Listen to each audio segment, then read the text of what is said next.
Good morning. My name is Kirsty Dignam, and I'm here to wish you all a happy new year as we enter into 2025.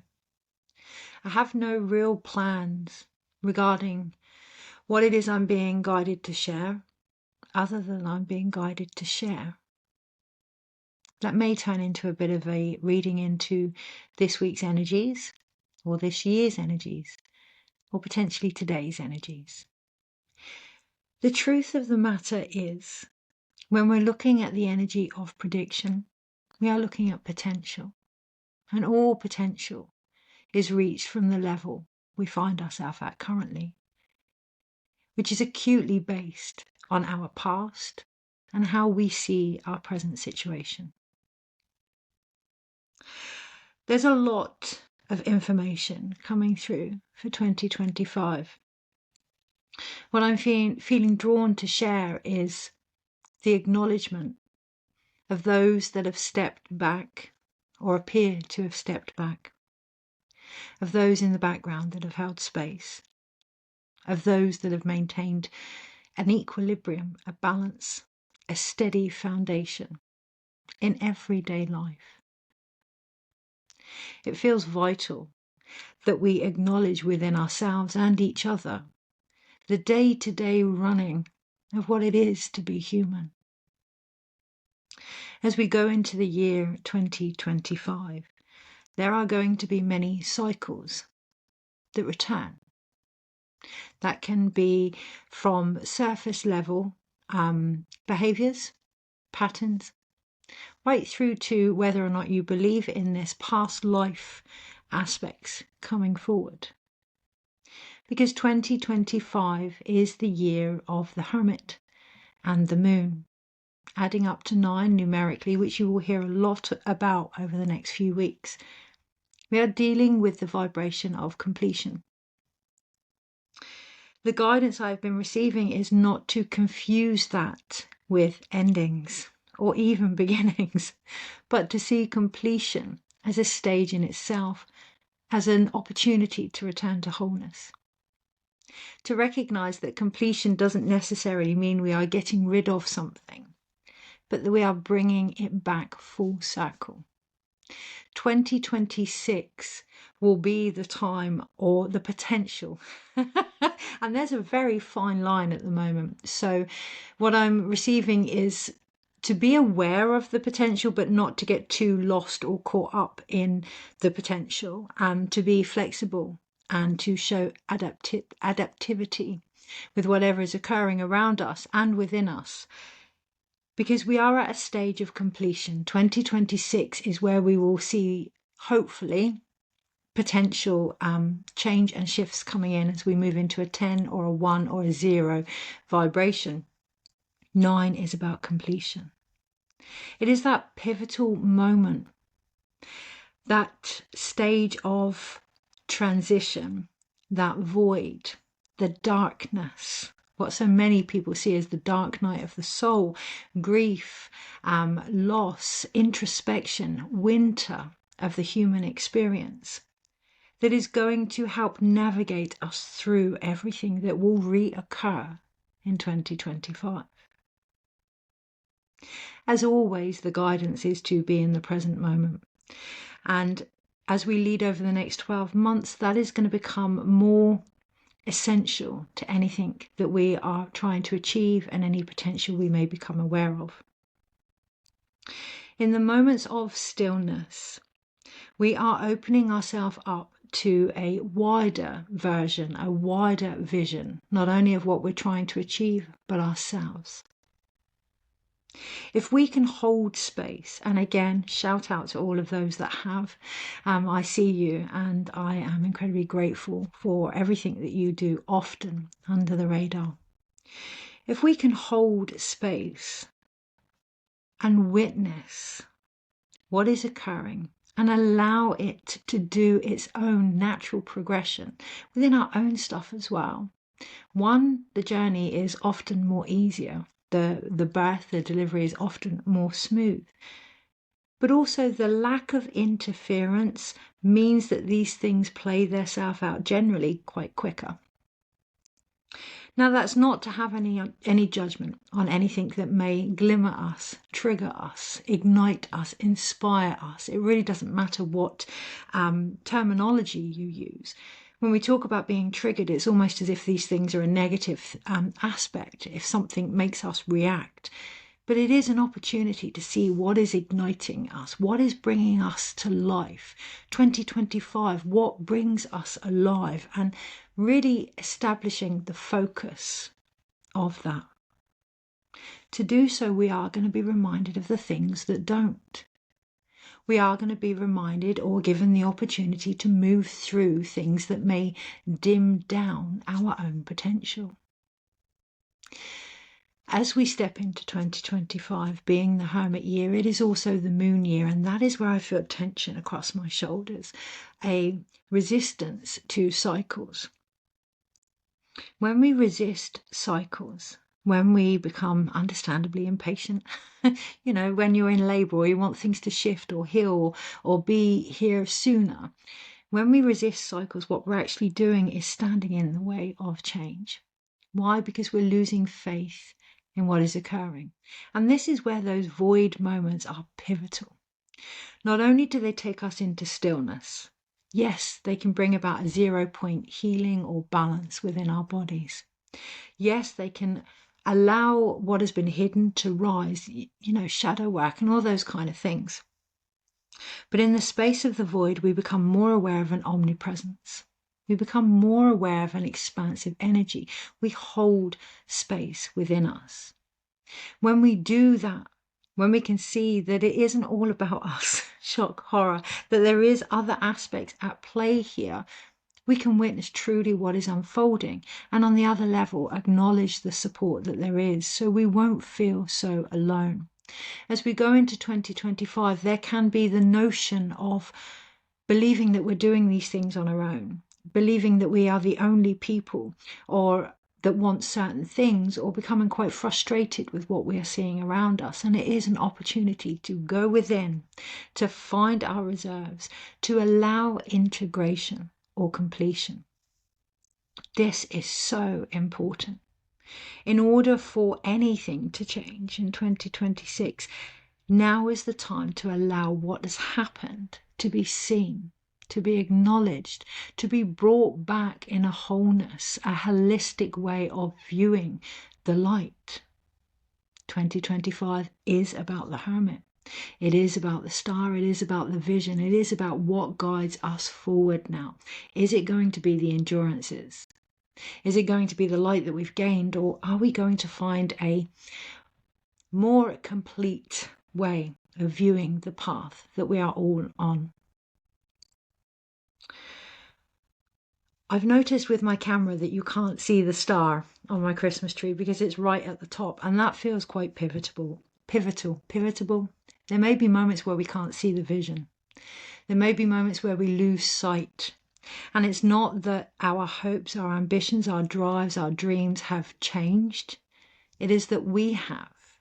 And we are being encouraged to see ourselves as the vision. So again, taking that moment to go within, to integrate. I do recognize we live in a chop wood, carry water world. I do recognize that life goes on and we have things that we must do. We have bills to pay and we have family to care for. It isn't about shutting ourselves away from the world. That can be the other more shadow aspect of the Hermit. It isn't about walking away from these things. There may be times where you need space. It is more about finding the stillness within. I had once the most incredible experience where I went to London, and it's a very chaotic place. It's a very busy space, and it's so full of life and so constantly moving. And it was a wonderful opportunity to recognize how I could stay still in my own energy amidst everything that was happening. And that is what we are facing in 2025. Why? To find our own light, to stand in the vision that we are. And from that space, anything we are trying to achieve isn't outside of us, it's within us. The vision itself becomes omnipresent. Now, Of course, in order to do that, we have the moon energy, and we are being guided here to look at the illusions in our life, to look at the cycles that are returning in order for us to come back to a place of fullness, of completion. It is all in how we see it.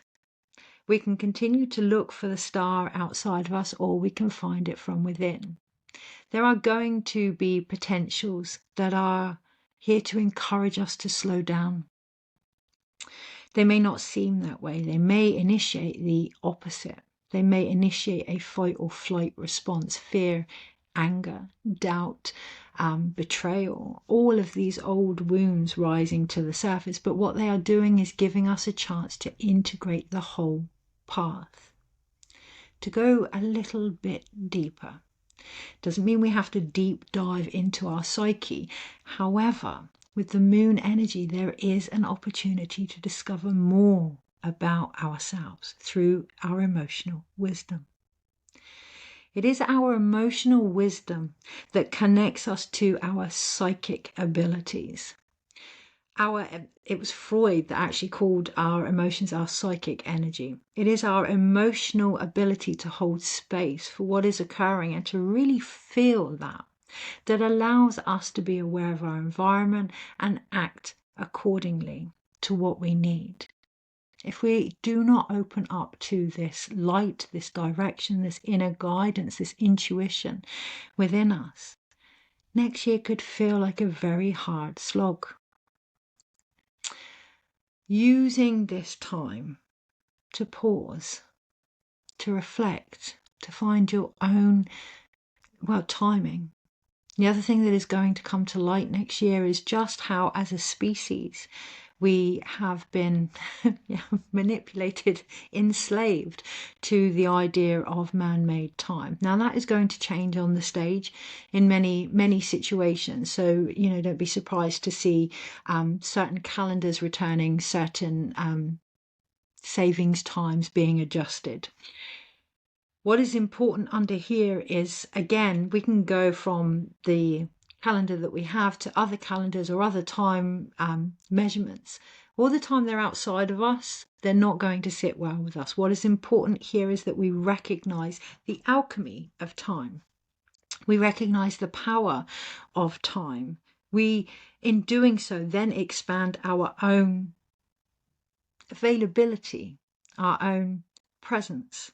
We are more able to heal and shift and make magic and readjust what has happened in our past, our present, and our future as a result. 2025 is the year of the Hermit, but it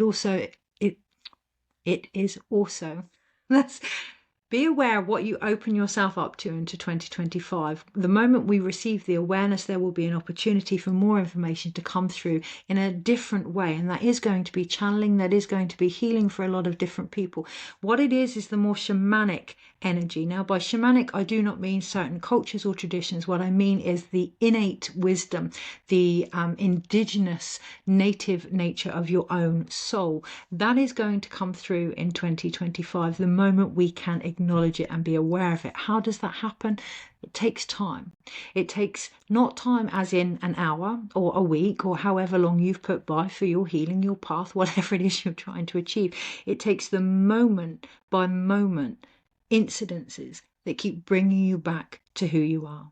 And that takes as long as that takes. That takes as long as you take to provide space for that. For many years, I have had an inkling that I needed to stand back. And I do. I dip in and out. My curiosity gets the better of me. I'm a Leo, right? My curiosity gets the better of me, and life will give me opportunities like pandemics or my shop closing down or my mother passing, and I'll dip in and out and I'll come back and I'll return. And this is all part of the process. It wasn't until my wolfhound recently passed and then my cat passed within 3 weeks of him passing that there was a big potential to step back and take time. In those moments, I integrated more than I have. I received more healing and did more ceremonies and more work, if you will, quote unquote, than I have in probably several years. Things take what we perceive as a long time because we do not allow the sacredness of them. This year coming, if we want things to be ready to change, it is making space for whatever that needs to do so, and integration completion is a valid stage of that. Otherwise, what happens is we continue to manifest, to create, to see, to feel, to connect, to read into, to predict, to predict from where we were, not from where we are. As we go into 2025, we will no doubt be inundated by the New Year, New You slogan and scenario. And I personally have nothing against that. But what I will say is, if it doesn't feel as if it's the right moment for you right now, it isn't. And just acknowledge that. Time is not linear. As we move into 2025 and probably more into 2026, we're going to respect more the fullness of time, the embodiment of time, the richness of time beyond our clocks, to what makes life worthwhile, what brings us alive in 2025, what inspires us. And that comes down to our own focus. That comes down to recognizing what we are concentrating on and from where. And from there, we can truly appreciate how we are adding to this. There is a level of responsibility that comes in 2025 of recognizing the illusions we may have put ourselves under, particularly the I can't do anything about this, everything is out of my control, I need to just say it, the victim mentality. There is a great opportunity here to shift the perspective, not of the situation around us, but of ourselves. 2025, it's already started with the Capricorn new moon yesterday, is a wonderful chance to reflect back on how far we've come. Not the endurances, the person we have been throughout that. The constant we have had throughout that. The strength, you may have gained strength, classic last year with it being a strength card. You may have gained a wilder side of you. You may have become more authentic in who you are, even if it's to yourself, which is probably the most important part of the journey. You may have built better relationships. You may have recognized through being on your own that there's so much you can achieve. Whatever it is you have gained through the endurances this year, take them forward. Allow them to lead you forward, because only then do we really truly gain the wisdom and the medicine of that. Is there anything else? So time and the way that we see time is about to change. Slowing down. Now, by slowing down, recognizing that to slow down, to be in the void, doesn't need, it's like the journey to the dark goddess, it doesn't need chaos first. It doesn't need grief first. It doesn't need illness first. It is a natural part of our own energy. The darkness is not, as we know, separate from the light, and the light is not separate from the darkness. It is all part of the balance, but it is deeper than that. In any potential, when you think of seeds, they are held in the dark, dark soil. In everything, there is darkness. It is the very root of who we are. 2025 is going to see darkness from a different perspective. Now, even that could very well bring up for people, what, evil, what this, what you're telling me that's a good thing. I'm not telling you anything. And two, it is about how we see darkness. The only way to change something is to really look at, one, what we focus on, and two, our perception of it. Our vision of it. Not only will it reflect back where we are at, but it will reflect back what we are creating as a result. In 2025, we may not see the star, we may not see the bigger vision. It's because the bigger vision is and always has been leading us, not the other way round. To be held by our vision helps us to recognize the support that we have, how vast that is, how we are not on our own. We are not changing the world individually. alone. We are doing it individually together. In 2025, by acknowledging the presence of darkness for the void, for the healing, the still point, the grief, the space between worlds, we truly get to see our potential as manifestors. When we slow down, the process can move through us. The emotions can move through us. We may see something that upsets us, and rather than reacting, we can hold space for what's going on within us. Find the light that is there trying to rise and share that. It's all a choice. The other thing I've noticed with 2025, thank you, I kind of wondered where we were going there, is in astrology, in Chinese astrology, it is linked to the serpent. Now, the serpent in our medicine wheel is in the place of the south, which is the present moment. It is also what connects us to the earth and to our path as we walk on the belly of Pachamama. The serpent sheds its tail. I don't know if anyone's ever seen a snake that sheds its skin. It does it in one movement if it's healthy and cared for, and it does it with ease and grace. And the whole skin has every mark, every lump, every bump, even the holes of the eyes and the mouth, and it's complete. The energy that we are facing this year, particularly in January until the Chinese New Year or the next new moon, is an opportunity to look at what we are shedding.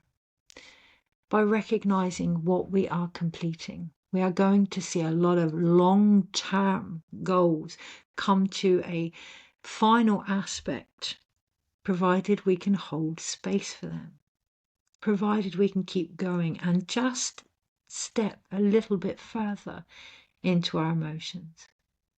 That's going to be dependent on where you are. Just looked, 22 minutes. It's going to be dependent on where you are, and acknowledging that. There's no point trying to force something. You know, these quick fixes. We learn from them.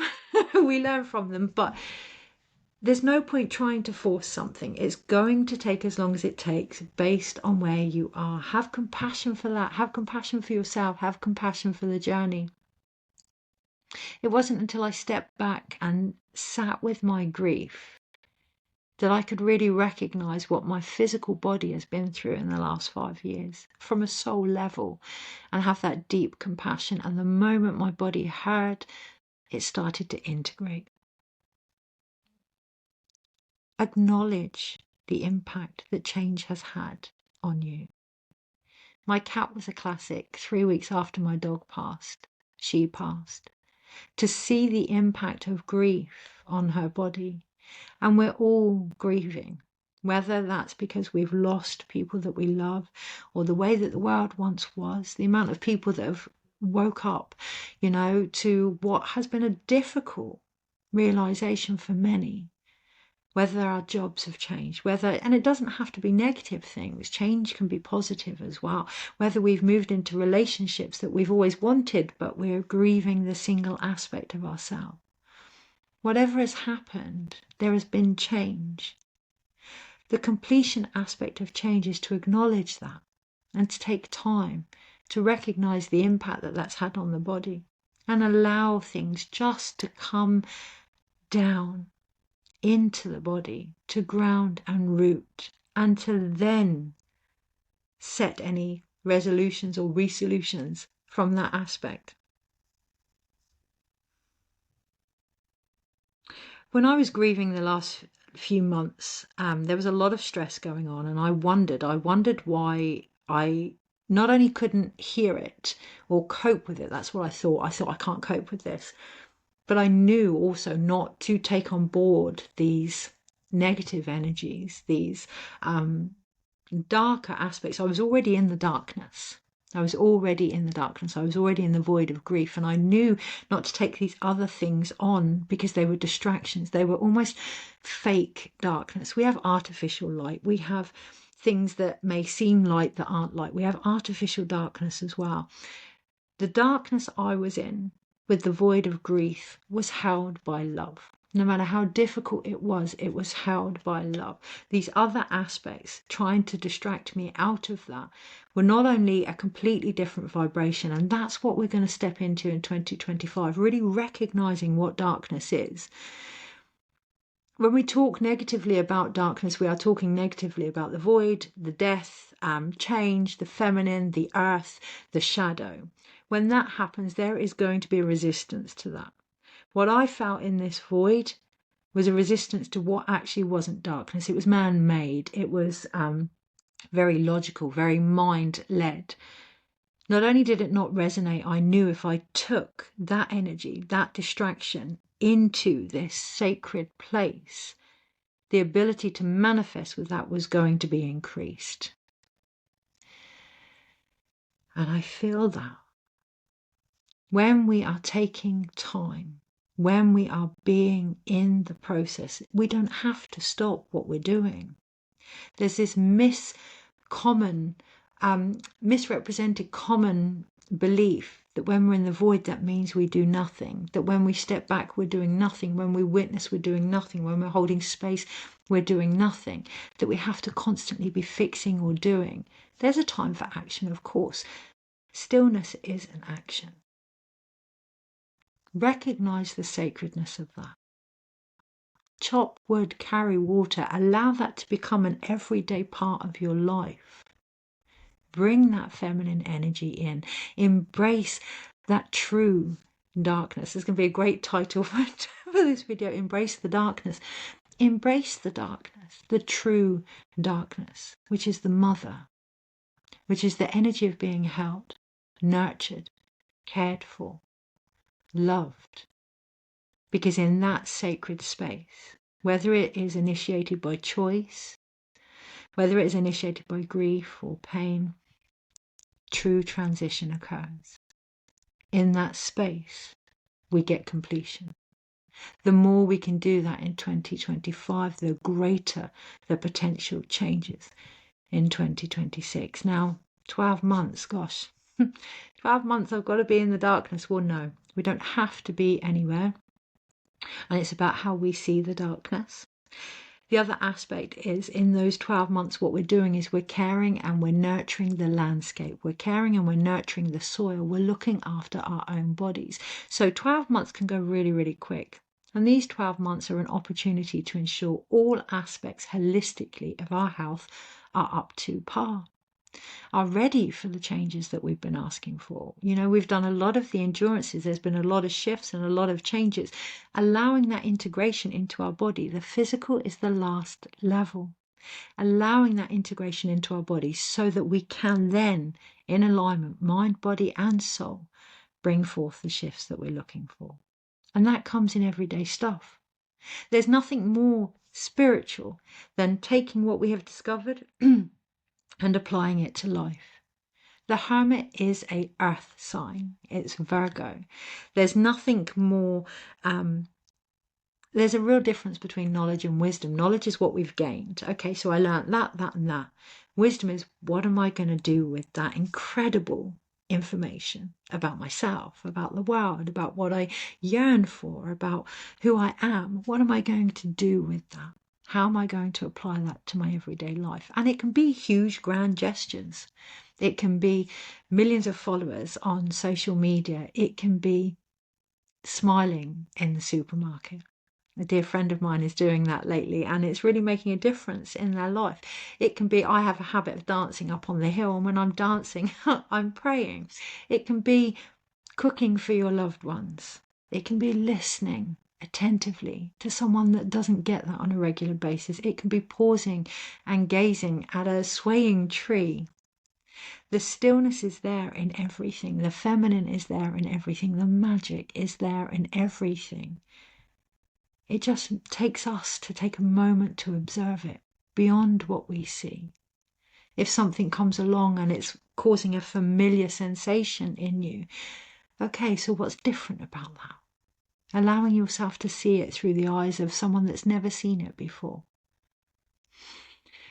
Is there anything else? So that includes yourself. First and foremost, that really, really includes yourself. Okay, so there may be moments where you can't and things just really grind your goat and it really gets you. Yeah, that's okay. That's okay. Seeing yourself in a different light with that also can really shift the narrative, can really shift the perspective. The serpent doesn't shed its tail or its skin by doing anything other than it would normally do. It's a natural part of the process. And we can get really caught up in healing and our journey and our path and things that we're trying to manifest by believing we need to do more. It can be as simple as we just need to stay aligned to who we are and allow those things that we're here to do to unfold naturally as we just shift things naturally. I appreciate that that may not always be easy. So what will make it easy for you? There is a responsibility in 2025 to change the victim mentality, and that isn't in a negative perspective. That is to recognize the alchemist that you are. That is to recognize our own collective and individual ability to take shit and sift through it and find the gold. We have a responsibility. We are guardians of this body, guardians of the land, guardians of our dreams. We have a responsibility to change anything that is stopping us from believing in ourselves. Because ultimately, that's the biggest illusion we are going to face in 2025. And all these cycles are going to keep rising to help us remember that. It's not about forgetting the human experience. It's not about becoming more woke to the spirit or any of that, but it's about recognizing how valid this physical history, this physical path that we're building is. We chose to come here and experience these things, and that's not in a negative way, that's not in a we have no choice manner, but that's in a how do you want to experience them? How do you want to see them? How do you want to feel?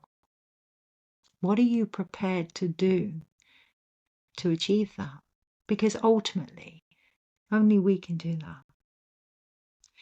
So I'm going to look at the cards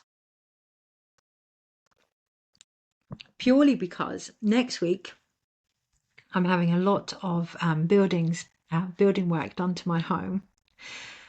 And there's going to be a lot of physical upgrades on many, many levels. And that means I'm not going to be able to do Monday's musings, or at least at this moment in time, I'm not going to be able to do Monday's musings. So being aware again of that potential and adapting, recognizing the things that call to us almost spontaneously are actually a synchronistic message from our soul to create, to act on that. And I'm feeling drawn to look at the cards. It may be that I can't do Monday's musings video. It may be because there's other physical upgrades occurring. All I know at this moment in time is to look at the energy. That light's really, really coming in. Gosh. Okay. Right. So some of these cards are upside down, and with that light coming in, I can see that. I can see that a few things may be topsy-turvy with the energies. I'm becoming discombobulated, torn, confused. Yeah, Seven of Cups. Seven of Cups. In regards to whether to do a reading for this week, this day, this year, this month. And the truth of the matter is it doesn't really matter. Any theme that is occurring now will continue to occur until it has helped us discover what it is we need. Okay? The confusion comes from trying to separate ourselves from what is happening, trying to separate ourselves and get some kind of logical order, prediction. So when I read the cards a few years ago, it was really easy to read cards. You could read it on a day-to-day basis, month-to-month basis, and, based on the potential, it was really quite simple. I then came across a few years ago a moment of 0-point clarity, and when I read the card, whatever came up and was shifted there and then in front of me. And that's why my readings that I offer now are more empowerment readings than predictions. But the energy shifted with awareness. And the moment that happened, the whole reading changed. And that's the thing. When we're confused, being aware that we're confused, feeling into what's going on and what's causing the confusion, when we really feel into that moon energy, who or what is causing the confusion that we find ourselves facing in any repetitive cycles, when we really sense into that and bring it to our awareness, it will shift, it will change, and it will help shine light on where we are on our path and how to keep moving forward. That's what the tarot does. That's what these opportunities in life do for us. That's what these cycles do for us. Self-awareness. I had a moment of really clear insight the other day. Self-awareness. I'm incredibly aware of everything that goes on in my body, incredibly aware of everything around me. Obviously there's room for improvement, like there is all of us, but very expansive in what I see and what I feel and what I sense. We all have that potential. We all are. And I've always been very adamant that I can't bring change for others, that it's down to the individual, that's where empowerment lies. And the other day I clicked that self-awareness is the very basis of this empowerment. We talk about sovereignty, and there's going to be a lot more of that over the next few years. Sovereignty comes from being self-aware. If you want something to change, if you want something to shift, or you're not happy with where you are, or you want clarity, what is going on for you? You may find it frustrating that these questions will continually be directed back to you, but they are an opportunity to open up to your own wisdom, your own native soul. And this year, we are really going to have the opportunity to feel into that, because that's where the confusion lies. We don't see ourselves for the light that we are. Okay, dogs are barking. So on the moon card, you have the dog and the wolf on the traditional deck. I now actually have two dogs in spirit, just like the moon card. And the last few months, I've really embodied the hermit energy. And that is the other thing that's coming through for 2025. The promise, the potential, the shift that comes if we embody what is going on, if we embody what it is we're trying to achieve, really step into that. It's one thing to talk about guidance. It's one thing to look at what could potentially happen or what we might want. How willing are we to become what is needed in order for that to shift? It isn't always easy to hold the light in times of darkness, and it's not about changing the darkness. It's not about shifting the darkness. It's not about healing or fixing the darkness. It isn't always easy to be positive in times of negativity. But the reason that isn't easy is because we're trying to change the negativity. We're trying to change the opinions of others and the journey of others and the path and the endurances and the discovery of others. That isn't our place. Our place is to stand in who we are, purely and simply, and to keep walking that journey of discovery, self-awareness, sovereignty, vision. Okay. Anything else for this year? So we have the Page of Pentacles and the Nine of Cups. I was really tempted to look at what else is underneath it, and as I did so, I've come across the Ten of Swords. I've decided to use the Animal Totem Tarot today by Lisa Robertson. I share that because underneath it all, I was really tempted to look at what was behind it, to really go, not take things as they were, even though I felt a certainty in that. And what's underneath that is the Ten of Swords. On this card, you have a pigeon, the messenger, that has actually, you can't see that, I don't think, that has actually been stabbed through the heart. And then underneath that, the Nine of Pentacles, which is in the form of a snail, of a turtle, going slow, allowing things to be repaired, to be built up upon the past rather than brought down from the past. If we're going to look at what's underneath it, what are we gaining from that? What are we choosing to take forward? Because the cards that we have are the Page of Pentacles and the Nine of Cups, focusing on the transformation, focusing on the beauty, focusing, this is beautiful, the Page of Pentacles here. Okay, so it's a llama, drama llama, that's what springs to mind. It's a llama and there's baskets full of wool. Okay, so if we're going to focus on the past and we're going to shed all of these things, we're going to shear ourselves of what we no longer need, using that, creating with that, that's going to really help the process. It's going to bring joy and beauty to the transformation, which has been lacking collectively. There's a lot of changes happening, there's a lot of shifts happening, a lot of awareness being made, but no real joy in that. So creating with that is what's going to bring that forward. If we're going to look underneath things, yeah, we're going to see the heartbreak and the end of the heartbreak, sometimes by acknowledging, well, not sometimes, by acknowledging the pain, holding space for the pain, it brings an end to that. And we can truly see underneath what it is that we require, which is the Nine of Pentacles: abundance, richness, solid foundations built from what we have discovered about who we are. It doesn't feel like there's anything else to be taken forward. I'm not going to do a reading for the week. I'm not going to do a reading for the year. Well, I have, and the day, all in one, because everything was changed. Yeah. And underneath that, we have the Nine of Wands and the Page of Swords. There is an opportunity here to lay old thoughts to one side and to move forward in the connection that we have. It's not about pushing away everything that we've gained, the endurances or anything like that throughout the year, but not about allowing it to make us defensive either. That fine line, that knife's edge between who we were, who we are, and who we're becoming. Allowing all aspects of that to come into fruition for the completion that it brings, integrating the return of the soul by embracing the darkness. In 2025, I wish you a year of abundance, of support, of joy, peace, and love.